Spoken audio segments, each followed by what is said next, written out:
மோகன் சமூக சேவகர் எஸ் பாரதி மோகன் அறக்கட்டிலிருந்து நிறுவனர் தலைவர். நான் கடலூர் மாவட்டம் குறிஞ்சம்பாடி மீனாட்சிப்பேட்டை பாட்டை தெரு அந்த கிராமத்தில் வசித்து வரும் பானு என்ற ஒரு பெண்மணிக்கு ஒரு வீடு ஒன்று கட்டி கொடுத்துருக்கோம்.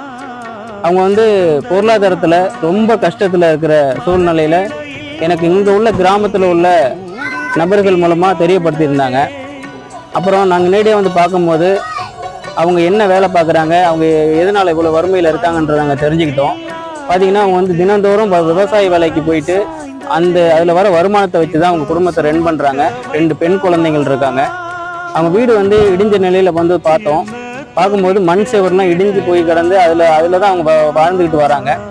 அதனால் உடனடியாக நாங்கள் எங்களுடைய குழு சார்ந்த எல்லாரையும் கலந்து உரையாடல் பண்ணி அவங்களுக்கு ஒரு வீடு கட்டி கொடுக்கணும் அப்படின்ற ஒரு முயற்சி எடுத்தோம்.